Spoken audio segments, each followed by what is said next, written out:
Good morning and welcome to Rose Red Homestead for another Retro Friday.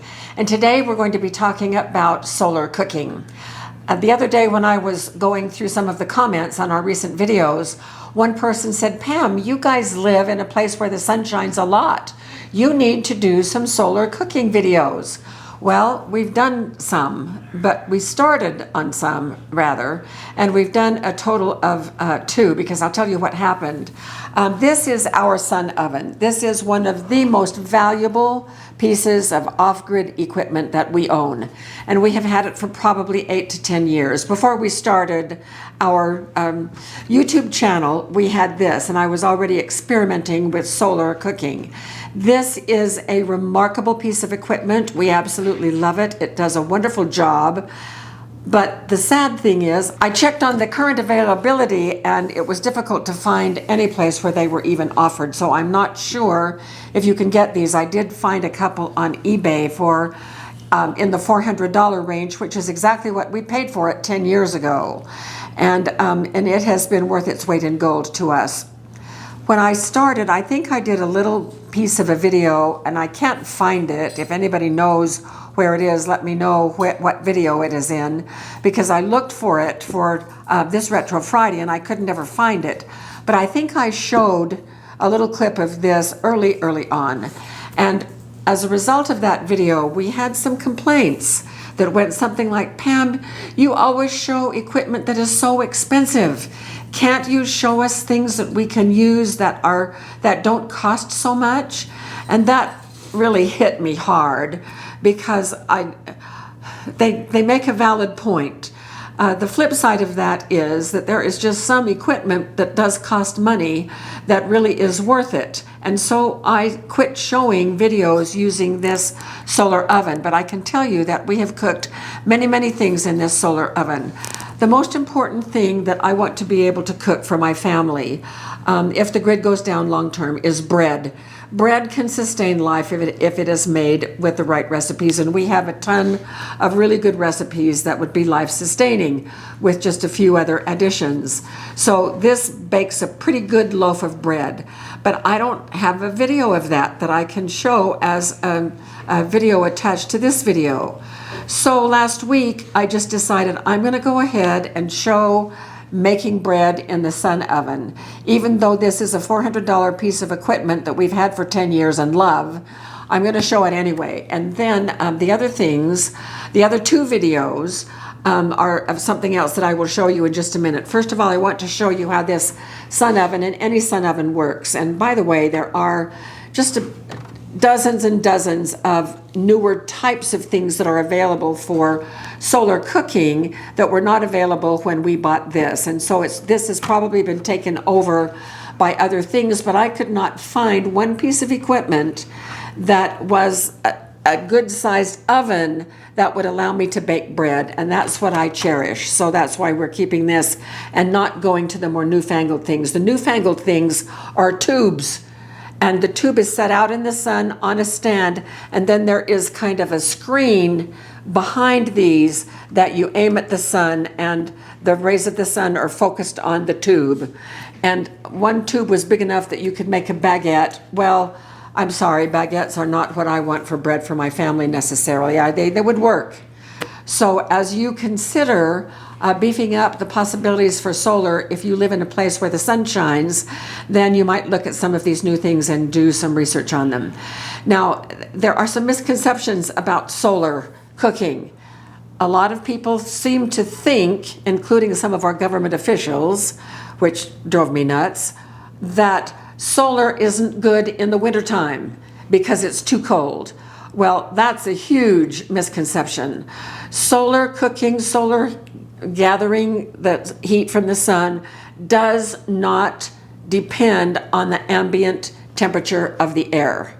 Solar works in winter and summer. I've had this out in the snow, baking bread on a sunny day.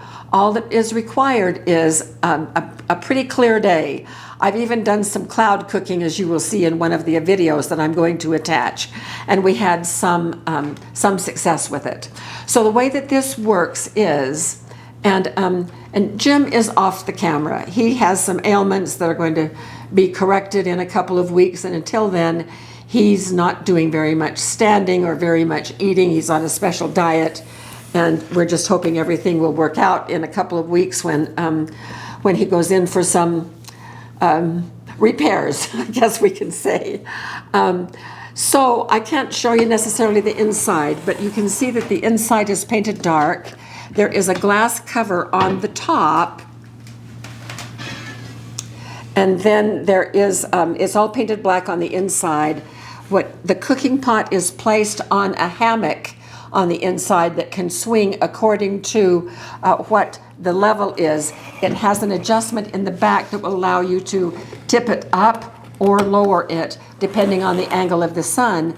And then as you are cooking, you just have to be sure, looking through these two holes right here, that the sun's rays are coming down and a little spot on the inside here is centered. And I show that at the end of this clip.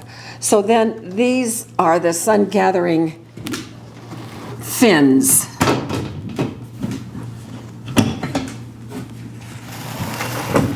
So this is how it looks out in the yard, and you'll see it all set up later in this video. We're actually going to do a loaf of bread in this at the end of this video so that I can actually show you how it works. So we have made a lot of different things in this. Roasts, pot roast soups, stews, taco soup, bread, muffins, rolls, lots and lots of things. So we use this a lot. Now, and we were told that we were showing equipment that was too expensive. I did a lot of research to see what kind of a do-it-yourself solar cooker I could make and show. So I'm going to put the sun oven away and bring that over for you right now. The first video that is attached is showing how to make your own solar cooker. And I just made this from a moving box. It's very easy. These are very easy to do. Several families had their children help them doing these, and they turned out just great. You can read the comments and see. So it collects the sun, and you can place it this way, or you can place it this way, depending on the rays of the sun and the angle that they are coming in. So it just depends which way you want it to do. Now, what I have done to replicate the sun oven, I have 2 Pyrex 1-gallon bowls that I place right here for cooking. And then on the inside of that glass bowl is a black pot. Black, of course, absorbs the heat from the sun, the rays from the sun, and the glass magnifies it, so it becomes an enclosed situation where the sun's rays comes in and are magnified and heat whatever is in the pot up, and that's how it cooks. So you'll see all that in the last 2 videos. So I've attached 2 videos. The first one is how to make this, and then the second one is how we used 2 of these with 2 different setups. I have made 2, but this I'm only showing you one here. The second video shows you how we baked bread, tested both of them out using the setup with the glass and a black dish on the inside, compared to another setup identical to this. I did not have the glass bowls, I only had a turkey bag, and inside that turkey bag I put a small Dutch oven that we baked bread in, so you'll see the results on that.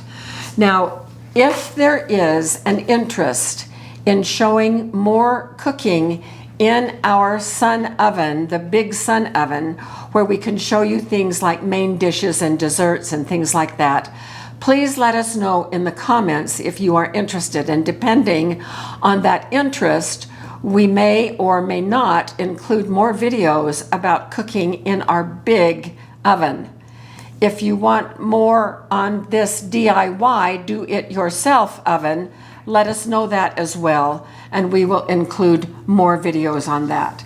So now we'll go into the clip and then the video ends, and at the end of the video there are 2 links. So this little clip is going to just show you quickly how we bake bread in our sun oven. Now, we've used that sun oven for a lot of things, casseroles and baking meats or cooking meats.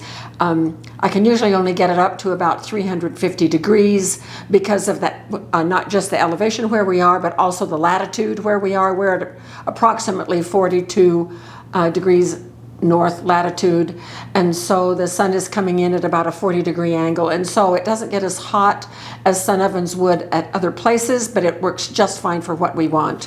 Now, for today's bread, I've already made the bread. You've seen me make bread a zillion times with other videos. This recipe is from our book here. It is our oatmeal raisin bread without the raisins. I think it's on page 35.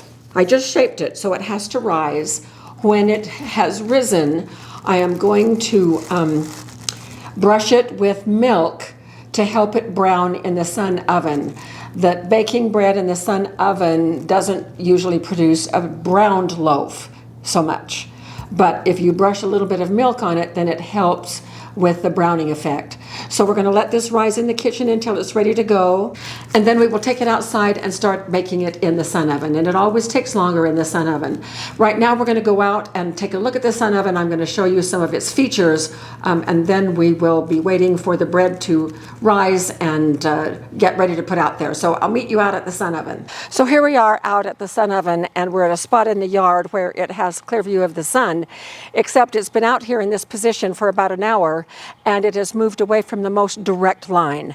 Now, the way that I can tell that is by looking through this hole right here or this hole right here, and there is a little sunspot that is where the sun comes through, and then there is a spot on the plastic itself that I need to align in exactly the center. That's what I've been talking about. The sunspot moves according to how the whole thing is angled and how high it is. The black spot needs to be placed in the center of the sun spot for maximum effectiveness. So we're going to leave this out here. Now it's at 3:30. By the time the bread is ready, it should be up to 350. So we'll keep our fingers crossed. The bread has risen nicely. I brushed it with milk. I have on my Pillsbury Doughboy gloves to keep my hands from getting burned. So let's head out to the sun oven and get this bread going. All right, so it is up to 350. That's excellent. I open this door. The heat is escaping. Woo-hoo, hot, hot, hot. And so I'm going to put this in. Quickly close it down, and notice that it is on kind of a little hammock inside there so that it can stay level regardless of the angle. Fastening down the tighteners here. We're still okay with the black mark right in the center of the sunspot, so we will keep monitoring. I will need to come out and adjust the angle probably about every 30 minutes until the bread is done. Usually when I do it in the sun oven, it is about an hour bake, but we'll see how it goes. So we'll see you along the way. I was out here about 20 minutes ago. The bread had risen quite a bit, but it was still white as a ghost, and it was up to 350. Now I'm looking, and okay, we have a problem with where the sun is, so I need to be turning it this way to get it lined up again. Whoops, I turned it too far.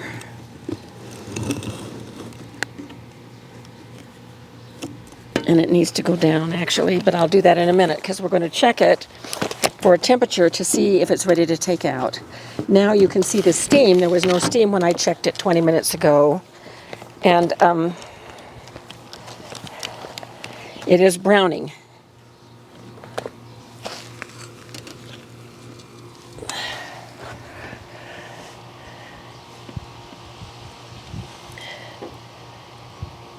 No, it's 167. It needs to be up to 190. So it needs a little more time. I'm going to drop the angle down just a little bit. It's now aligned, and then it will be perfectly aligned once I drop it down one hole in the back here. So we'll be back in 15 or 20 minutes, and I bet it will be done. So we're ready to take it out. It's been an hour and 15 minutes, so I'm sure that it's done. So undoing the latches, lifting the lid, Oh, look at that. Oh, that looks fantastic. Oh, wow. Okay, going in to see for sure if it's done. Oh, yeah. Oh, yeah. And for temperature, we have 330. So it did most of its baking at 330. Let's get this in the house. Well, the top looks gorgeous. Sometimes the bottom doesn't get all that brown, but let's see. Not too bad this time. This is probably the best loaf we've baked in that oven. We're way over here because the sun is in our way. So we're going to let this cool, and we will come back for a little taste probably in about a half an hour. Well, this is a beautiful loaf. I'm just going to cut one little piece here on the end and take a bite with no other thing on the bread. So here is the crumb. Oh, it looks good. It does. It looks really, really good.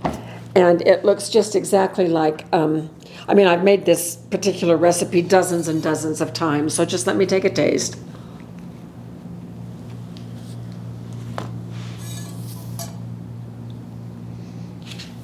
I'll turn it this way so you can look at the crumb. And it's delicious. It just tastes like it always does. So this bread was baked with zero cost for energy, only the sun. And we could do it in that solar oven. Today it was 90 degrees out there, ambient temperature. We have done the very same thing in freezing weather in the wintertime with snow on the ground. A solar oven works whenever the sun is out. In fact, it works on overcast days. It just won't get up to the higher temperature, and it will take longer, of course, to work. But it is not a requirement to only do solar cooking in the summertime. So anytime the sun is shining around the calendar, then you can use your solar oven. And we have used it for other things too, cooking meats and soups and stews and that sort of thing. And it works just great. So that is one way to do solar cooking. And then the videos that are included at the end of this video will show you how you can make your own solar cooker. It will not produce bread that looks quite like this, but it will do just about everything else.